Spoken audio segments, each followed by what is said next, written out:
السلام علیکم ناظرین، امید کرتا ہوں کہ آپ سب خیریت سے ہوں گے۔ میں روحانی عامل آپ دوستوں کو حمزات کے بارے میں بتاؤں گا۔ حمزات کیا ہوتا ہے، حمزات کیسے قابو کیا جاتا ہے، عامل بیک وقت دو مختلف جگہوں پر اپنی موجودگی کیسے ظاہر کرتے ہیں۔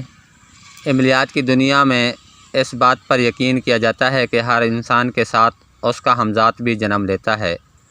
حمزات اسی انسان کی کاپی ہوتا ہے، لیکن یہ مادی حیثیت نہیں رکھتا بلکہ ارواح کی طرح غیر مادی وجود رکھتا ہے۔ کچھ لوگ حمزات اور روح کو ایک ہی چیز تصور کرتے ہیں کیونکہ دونوں انسان کی زندگی سے جڑے ہیں۔ طلسم کی دنیا میں عامل اسی حمزات کو اپنے کنٹرول میں لینے کی کوشش کرتے ہیں اور اسے کنٹرول کر کے مختلف مقاصد حاصل کرتے ہیں۔ خصوصاً کسی بھی دوسرے مقام پر حمزات کو بھیج کر پیغام رسانی یا دیگر کام لیے جاتے ہیں۔ کچھ لوگ اسے تذکیر روح کا عمل بھی کہتے ہیں۔ آپ نے اکثر سنا ہوگا کہ فلاں شخص ایک جگہ تھا لیکن ٹھیک اسی وقت کسی دوسرے مقام پر بھی دیکھا گیا۔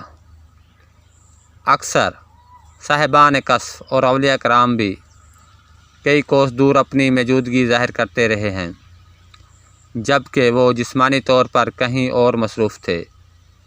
یہ سلسلہ اسی سے جڑا ہے۔ حمزات پر کنٹرول انسان کے ارتکاز اور ریاضت سے جڑا ہے۔ انسان ایسا عمل کرتا ہے جس میں وہ اس عمل میں اتنا ڈوب جائے کہ اسے اپنا حمزات ایسے ہی نظر آنے لگتا ہے جیسے آپ کو اپنا سایہ نظر آنے لگتا ہے۔ اکثر لوگوں کا حمزات بعض حالات میں اپنے ہونے کا احساس دلاتا رہتا ہے، جیسے اپنے قریب کسی کے ہونے کا احساس، دروازے کے پاس سے کسی حولے کے گزرنے کا احساس، ہوا کا ایسا جھونکا جس میں کسی فرد کی موجودگی کا احساس ہو، یا سوتے میں کسی کے ہلانے یا جگانے کا عمل۔ یہ سب بعض حالتوں میں عام شخص بھی محسوس کر سکتا ہے۔ علوم مخفیات و روحانیات میں حمزات کی 4 اقسام ہیں جن سے ان کے مزاج کے مطابق کام لیے جاتے ہیں۔ ان میں پہلے نمبر پر عاطسی حمزات کا عمل ہے، جس میں آگ کو نمایاں مقام حاصل ہے۔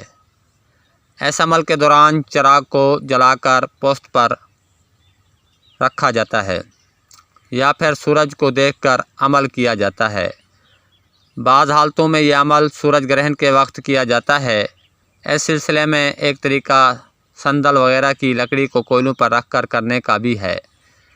عملیات کی دنیا کا ایک اہم عمل بخورات و لوازمات حمزات کا عمل بھی ہے، جو مختلف اقسام کی خوشبو کے ساتھ ہوتا ہے۔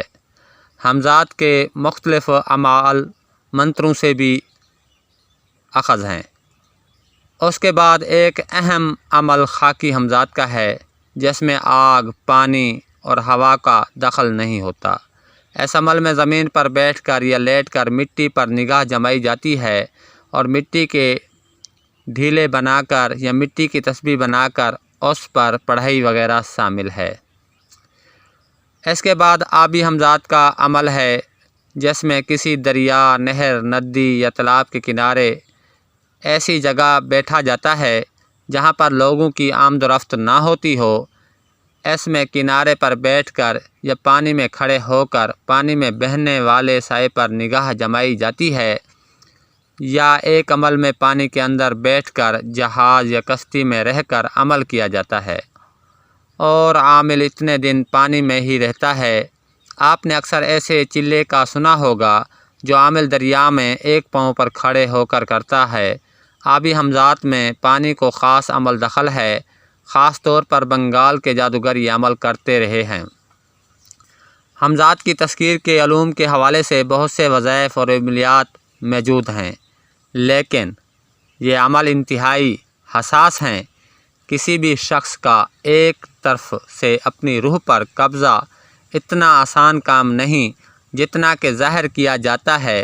حمزات کا عمل اگر نامکمل یا ادھورا رہ جائے تو انسان دماغی توازن کھو سکتا ہے۔ اس لیے یہ عمل ہمیشہ کسی ماہر کامل عامل کی نگرانی میں ہی کرنا چاہیے تاکہ وہ دوران عمل آپ پر مکمل نظر رکھ سکے اور کسی اونچ نیچ یا لاپرواہی کی صورت میں فوراً صورتحال کو کنٹرول کر سکے۔